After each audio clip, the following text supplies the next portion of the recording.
after Prabhupada disappeared in 77, we kept doing libraries. But then in 78, Petit Udharana in Bombay, he asked me if, Prabhupada asked him if he would help with the lila marita.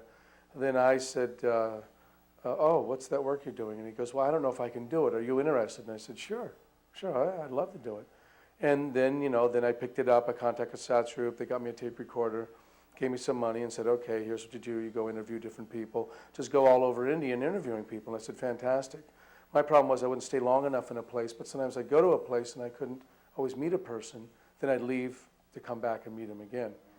So at this time in Delhi, because there was one Pandit who was Prabhupada's first disciple, Acharya Prabhakar Mishra, and he was a Sanskrit scholar, not only a Sanskrit scholar, but also he was very cultured.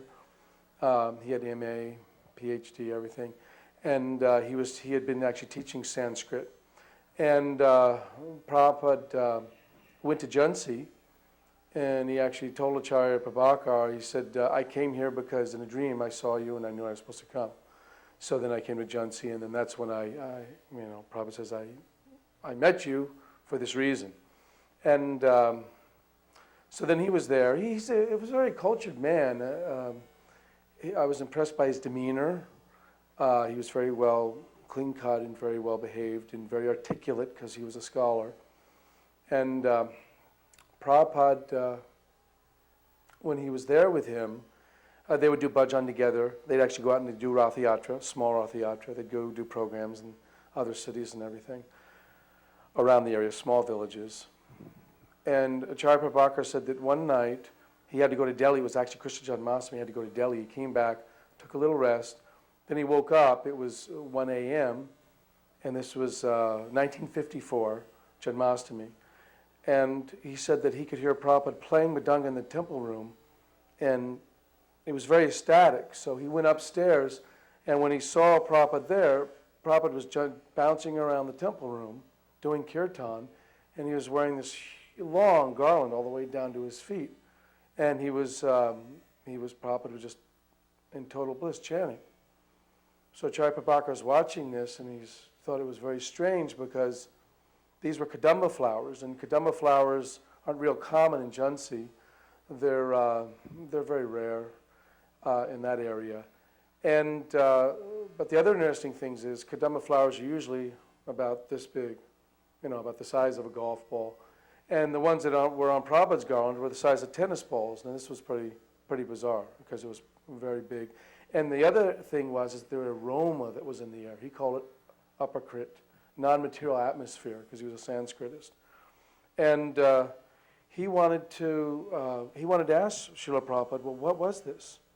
Where did this come from? This just doesn't, you can't buy it in the market, this garland. And the atmosphere was so surcharged. He said it smelled like heavenly planets, the aroma. So Prabhupada wouldn't answer. He just kept doing kirtan, bouncing around the temple room, chanting. Then the next morning, he asked Srila Prabhupada, what went on? What was this? Where did you get the garland from? Why did it smell so much? And why were you feeling so blissful? And Srila Prabhupada told him that I was feeling some love for Krishna, and I was chanting to him, and he appeared and gave me this garland, and I went to touch his feet or grab his feet, and then he disappeared. And that was it. And he said, because of that, I was dancing around the temple room. And he was crying, Prabhupada was crying and everything. And Acharya Prabhakar also said that sometimes Srila Prabhupada would chant kirtan for 3 days straight without eating and sleeping. He would just be doing kirtan on and on and on. And he said this was... He didn't specifically say, but Srila Prabhupada was into kirtan, and he would do it very intensely because that was the mood that he had. And the reason why I'm mentioning this is that it's important because this was showing how Srila Prabhupada sometimes would do his bhajan and how so intense he was in doing it. Because ordinarily as devotees, we'd never heard that like Srila Prabhupada would be chanting for 2 or 3 days straight. We heard that sometimes he wouldn't eat for long periods of time, especially near the end. But here he was actually doing kirtan for a long period of time without eating and no sleeping. And then that was remarkable. And the other thing is the result of his bhajan, and the result of the bhajan was that Krishna had appeared. And so I was taking it to heart that what Acharya Prabhakar was saying had some validity to it, because just the nature of Acharya Prabhakar, and he was very believable. And that basically was it with Acharya Prabhakar. There's a lot more. You can read it in Lila Marita, but there's more detail also. But that was very enlivening to hear. So Kailas Chandra Das got initiated in Chicago, and he was a real heavy controller type, Mars exalted, everything's. So Srila Prabhupada could see everyone, could see right through everyone, and so Srila Prabhupada could see right through him. And when he came to bow down, this is like when you're a controller, it's kind of hard when you bow down to someone. This is like a sensitive moment. You don't have control at this time. And as he bowed down, he said, "Your name is Kailas Chandra Das. Das, Das, 1,000 times Das, not God, Das." And as Kailas Chandra, he's bowing down, he's going like, because Prabhupada was just boom, boom, boom. And he just said, when he got up, he just was like so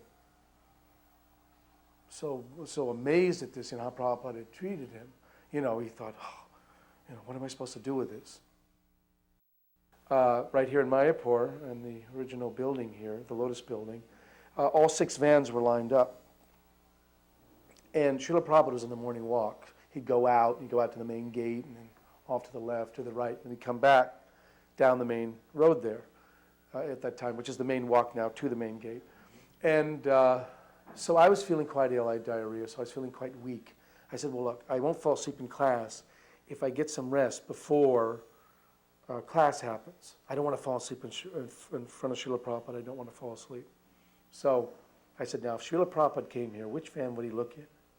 The disciples thinking, oh, okay, I'm trying to outwit the spiritual master here, or think on his level. And so I said, well, okay, he'd check Gargamuni's, because that's the first one. He's coming from this way. I'll check Gargamuni's first. He might check the last one, maybe the middle one. He won't check the second one from the last, because that's our van, and he won't check that. That was the library party van. So I crawled in there. I had the key. I crawled in. I went to sleep. And the next minute I know it, the door's sliding open, and I see Gargamuni and Prabhupada looking at me.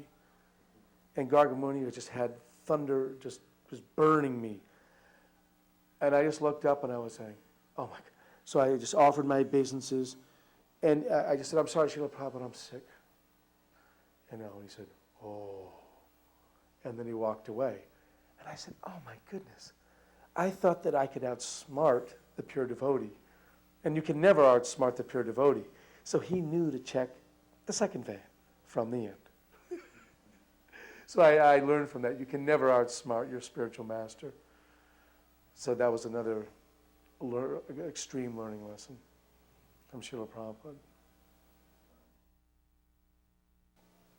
Dadi Bhaksha Das was albino body, Prabhupada disciple.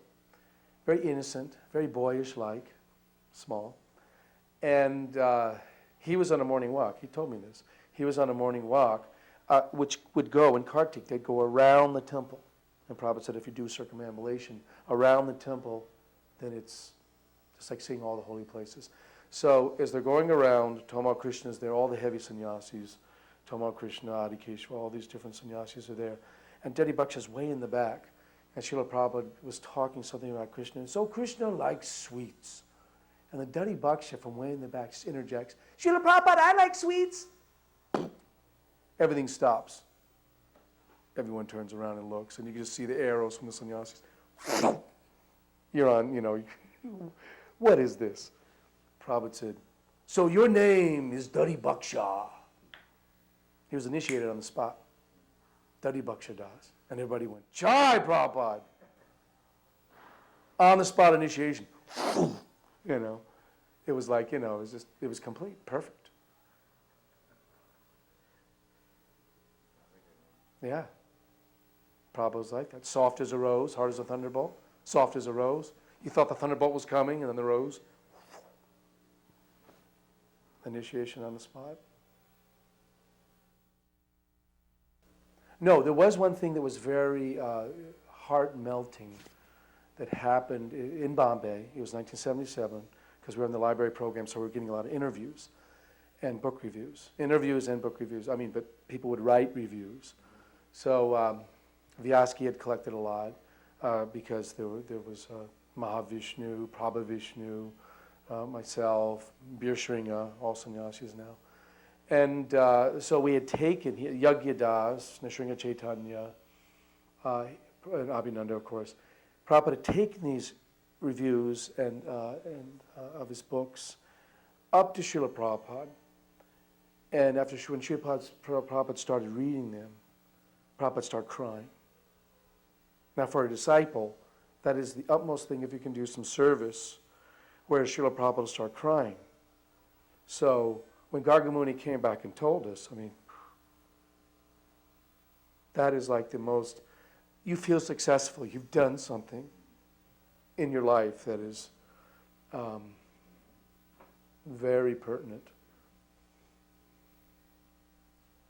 Very successful, you could say. You feel complete. Je anilo